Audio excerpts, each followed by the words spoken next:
Hi Tubies, it's Tuesday here on Pagan Perspective. It's subs week and I'm your substitute Arianda Ravenheart. And this week we have a topic from nlpview, and the question and the username I'll post in the box below.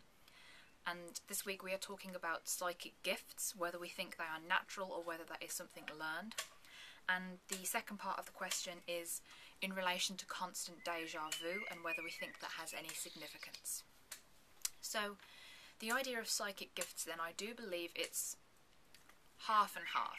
I think that some people are born that are naturally sensitive to certain energies that they work with. And I will say, from this point onwards, I don't really have much experience with, like, traditional or, like, stereotyped psychic abilities.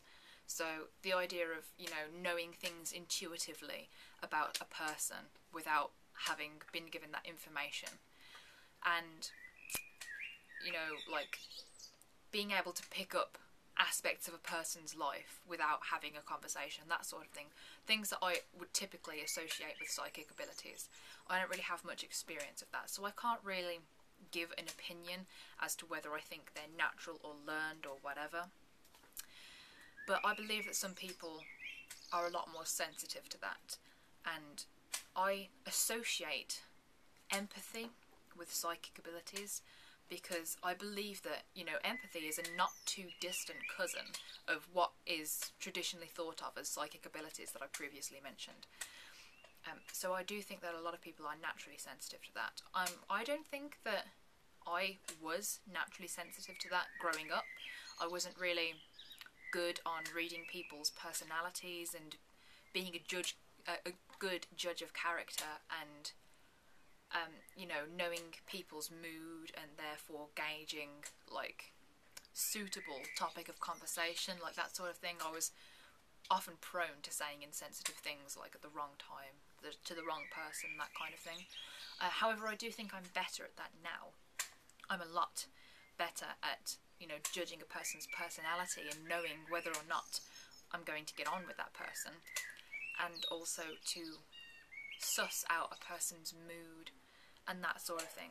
And I don't know whether that's just part of growing up, part of having social experience, and therefore just, you know, learning from experience and that kind of thing, or whether that is because of my spiritual path and because of being open to, you know, certain energies, whether that has made me more sensitive to people's personal energy, and therefore I can read people's personalities and people's moods and state of mind because I'm tapping into some kind of unseen energy, or whether that is just a social learned thing. But I have a lot of people in my life, like friends and family members, that are also quite sensitive to that sort of thing, that are good at judging a person's character, or, you know, can psychically or intuitively gauge a person just by having a few words with, or just by meeting them, even just from like a brief hello. I know a lot of people that can say instantly whether they like or dislike that person and why, because of what personality traits, that kind of thing. So I would consider that sort of like a psychic gift.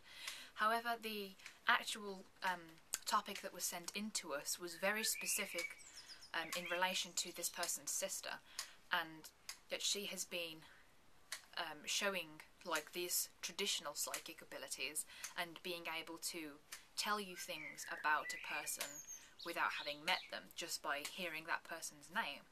And if that is the case, I would consider that to be, you know, like a psychic ability, or sensitive to energies, or maybe empathy or something like that.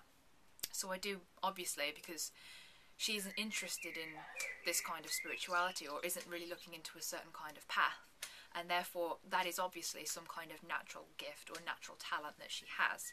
And I believe that something was also mentioned as well, whether this sister should be encouraged to look into her abilities, or whether she should be encouraged to looking into a specific spiritual path. And I would say that that is a choice that she is going to have to make when she is old enough and when she is ready to do that. If, you know, her psychic ability is something that she enjoys and it is something she wants to work on, Maybe you could take her to the library and just have a look through that section, maybe pick up some interesting books, or, you know, ask around for some decent reading material and offer that help to her.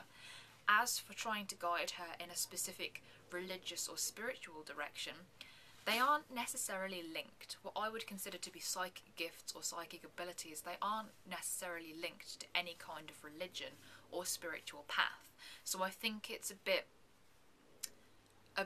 unnecessary to kind of steer her in a specific religious or spiritual direction. So I wouldn't necessarily try and get her interested in Wicca or witchcraft or spirituality because she shows some kind of natural psychic ability.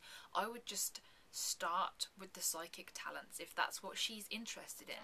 If she doesn't really care or she's not really bothered by it, she might even be scared or you know, worried about it. So she might not want to know anything more about that, but you will have to be able to judge that. You will have to be able to, you know, choose for yourself whether to bring that topic up with her, whether to try and help her with that, or whether it's something that she really doesn't want to talk about. But I would start with some kind of reading material specifically about psychic abilities rather than going into a specific religion or spiritual path. Finally, constant deja vu. It's quite a random topic and I've never heard of having constant deja vu, but what I can think of off the top of my head, it would either be because your higher self or your spirit self or whatever you want to call it is trying to point you in a certain direction. So if your higher self or god or goddess or some kind of higher form is trying to give you a message or point you in the right direction and you're not picking up on it, they give you deja vu to recapture that moment because there is either like a spiritual message or a spiritually important event that has just taken place or something that you need to remember for later. So try to see if these periods of deja vu have anything in common, and therefore whether you can discern some kind of psychic message out of that, or some kind of, I don't know, maybe a spirit animal has been involved. Like maybe it's whenever you hear like a specific bird in the background, or you see one fly past, or whether it's when you're talking to a certain someone, like if it's the same individual that it always happens with, maybe it has something to do with that. So try to see if there's a linking factor in these episodes of deja vu.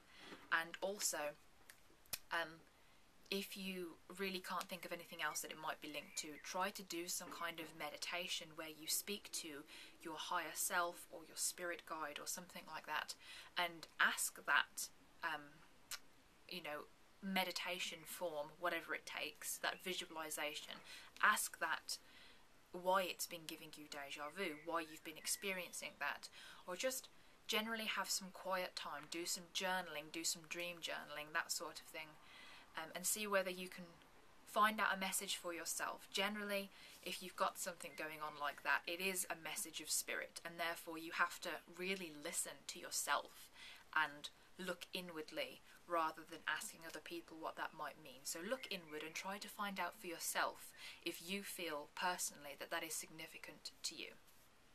So I hope that has been interesting for you. And just before I go, I will warn you that I am back at home for summer now from university, and I will be using the family computer, which is a lot slower than my laptop. So this is probably going to take me a really long time to upload. But also I can't actually find a way of connecting my laptop to the wireless that's already established in this house, and this is kind of like a techie question for anybody out on YouTube who happens to be watching. If anybody knows what it means when my laptop is telling me it can't connect because of a DNS server, the computer is trying to use a DNS server that is incorrect or doesn't exist. That's the error message that I've been getting. So if anybody knows what that is, please tell me, because I have no idea. Other than that, I hope you're all doing well, and I hope you've enjoyed this week's topic, and blessed be.